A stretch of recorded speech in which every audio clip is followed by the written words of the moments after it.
I'm Derek Byrne. I'm the financial controller of Apollo Group. We have a couple of companies. One is Apollo Electrical, one is Apollo Facilities Management.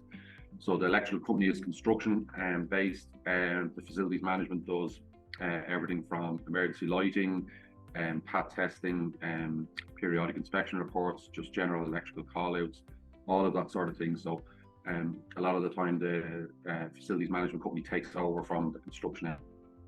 So once it's built, then the project is handed over to facilities management, and that looks after all of the facilities then afterwards. So that's basically what we do. So we had an accounts package. The accounts package was tracking jobs, but everything went into this one kind of cost code. Everything was in there, and it's in just one big lump. So what we were finding was that as the job was going through, we were finding it difficult to know what stage we were at, what was left on the job, how we were going, like projecting to how we were going to finish the job, whether it was going to be profitable or not. So it was more a record tracking system that we were using rather than job analysis, job costing, and also the accounts package did have a purchase ordering system, but it was very, very basic, basically just ordering the materials and no stock control, nothing like that. So we found that once we kind of grew, that it wasn't fit for purpose, so we were looking for something else to try and control costs rapidly.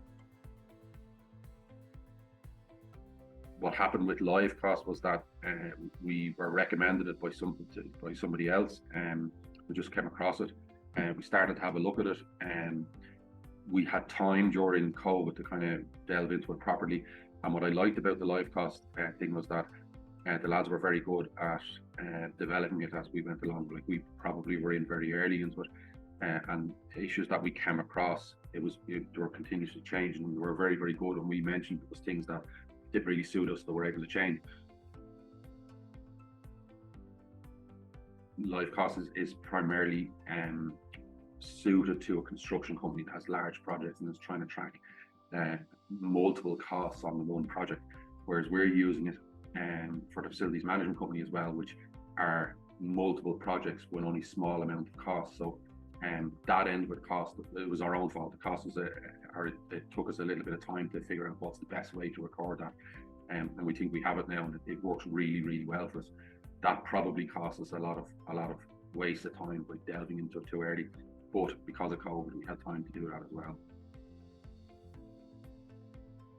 It goes the whole way through our company now, right from site staff, recording deliveries, just the site admin staff being able to track costs, especially labour costs, to the office here being able to track POs, to the management then being able to look at the overall picture of the jobs.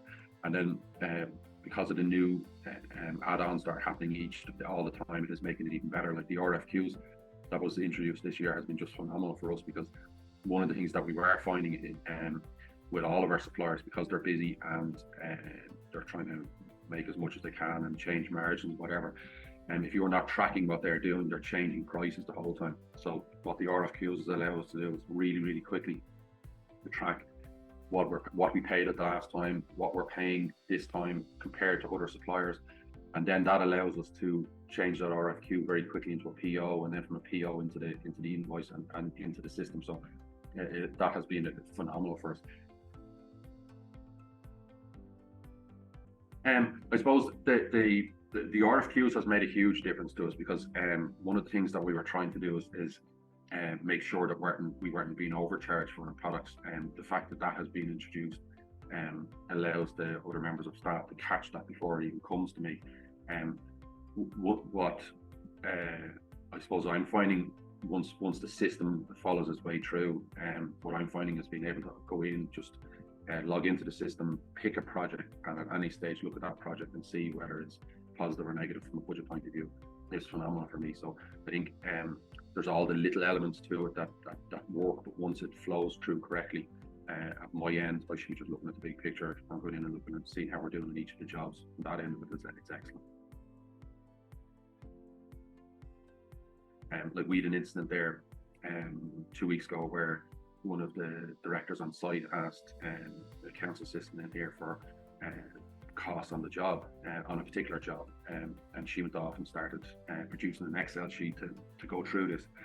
And when I saw what had happened, I said, sure, you can get it in a couple of minutes off LiveCosts. And when we went back through it again as to show how we got the information off LiveCosts, it was produced within a couple of minutes. I can't recommend LiveCosts enough, but what I would be doing is that before I implement it, I would not do what we did. I would spend some time deciding what I want to get out of it and how I'm going to use it. And the lads are very good at helping you with that, but I would be asking loads of different things. Nothing is an issue, and I've made loads of suggestions, and I can see them being changed in the system and coming through.